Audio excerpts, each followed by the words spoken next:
નમસ્કાર દર્શક મિત્રો, નવડિયો સાથે આપનું હાર્દિક સ્વાગત છે. આપ જોઈ રહ્યા છો આ HRPC ન્યૂઝનો. હું છું વ્યવસ્થિત ભાવનગર દિનેશ કુંવરપી બાબરિયા ઘેટી.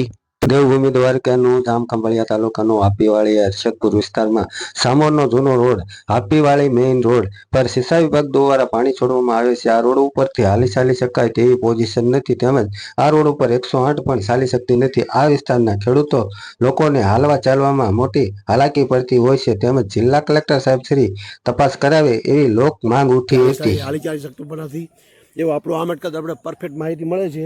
આપણે હાલ ભાઈ વાડીવાળા ભાઈને પૂછી. ભાઈ શું નામ તમારું? મારું નામ કણઝરિયા કાંતિલાલ અરજણ. કણઝરિયા કાંતિલાલ અરજણ. હા, સતવારા. શું તમારી સમય છે? શું તમારું ગામ કયું?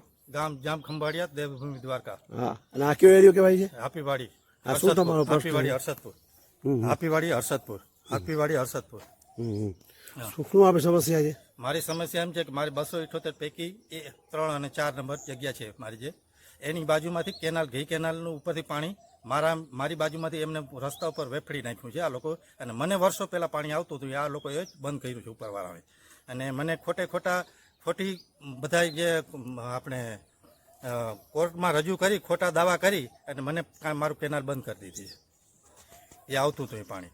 ખરેખર એ જમીન જે વર્ષો પહેલાં જેની હતી એની જે માલિકીની જગ્યા હતી એ જગ્યાને બંધ કરી અને પોતે આવી રીતના ખોટું રસ્તા ઉપર પાણી વેફડી નાખ્યું છે. અને મારી બાજુમાંથી પણ આ જ લોકોનો પાછો ધોરિયો જાય છે, એમાં પણ ખોટું વેફડાયેલું પાણી મારું એક વીઘાવાર એમને પાણી વહી જાય છે. અત્યારે હાલમાં તમને દેખાડીશ આમાં દર્પણમાં. પાણી જોઈ શકો છો, આ ભાઈની ખેતરો છે હાલ. ત્યાંમાં પાણી અંદર દિવાલથી જઈ રહ્યું છે, એનો પાક તો નિષ્ફળ પણ જઈ રહ્યો છે એવું આપ ભાઈ કહી રહ્યા છે. આ પાણી હજારો લીટર આપ જોઈ શકો છો. આપ જોઈ શકો છો, જો પેલા ભાઈ બાઇક લઈને આવી જાય છે એની હાલત શું થાય છે એની,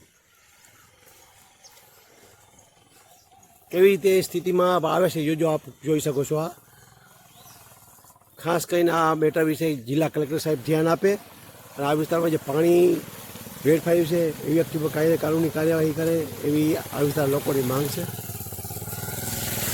ભાઈ હલો, આ તમે આય ભાઈ પાણી ક્યાંથી આવે છે ને ક્યાં કઈ તકલીફ કેવી પડે છે? શું નામ તમારું?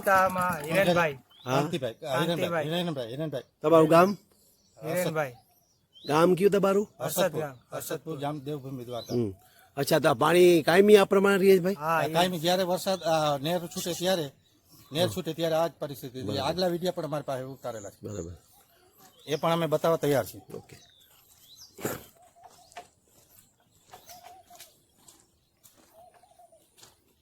સિંચાઈઓને પણ ઘણી વાર જાણ કરેલી છે, પણ સિંચાઈ વાળા પણ કાંઈ ધ્યાન દેતા નથી.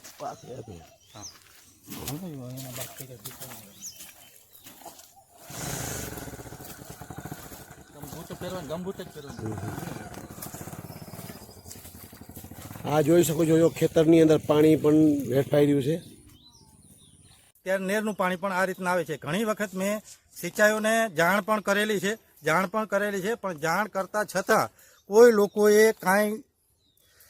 લોકો કાંઈ ધ્યાન દેતા નથી અને આમને આમ પાણી આવ્યા રાખે છે. અને આ માટે સામેવાળા વ્યક્તિ જે તે છે તે મારું ટીસી પણ સર્વે કરેલું હતું. જિલ્લા કલેક્ટરની અંદર જિલ્લા સેવા સદનમાં પણ ગયેલ છું અને મેં આશરે 3-4 મહિના પહેલાં અરજી કરેલી છે.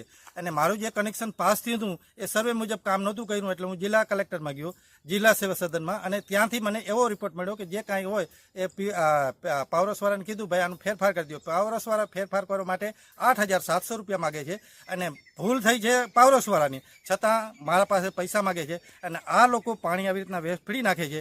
મને પાણી આવતું હતું વર્ષો પહેલાં, એ પાણી બંધ કર્યું છે. અને આવી રીતના મારી જે કાંઈ કે જલન કરવા માટે કે જે કાંઈ કહીએ એ માટે આ લોકો આવી રીતના હર વખતે પાણી છોડી મૂકીને. હાલમાં હું બોમ્બે રહેતો હતો, બોમ્બેથી આ છેલ્લા 12 મહિનાથી હું અહીંયા રહેવા આવ્યો. અહીંયા રહેતા મારી આ પરિસ્થિતિ જોઈ. અને આની પહેલાં લોકડાઉનમાં પણ મેં ઘણી અરજીઓ કરેલી છે અને લોકડાઉનમાં પણ હું 12 મહિના અહીં રહ્યો હતો. મારે પાવરની કોઈ સવારી અને મારા ઘરે પાવર લઉં છું, પણ પાવરસવાળાને પણ કાંઈ ખબર પડતી નથી.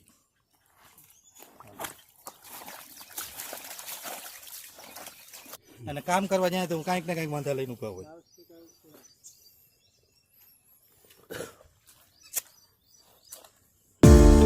આ મારી જમીન છે 278 પૈકી 3 અને 4 અને 1.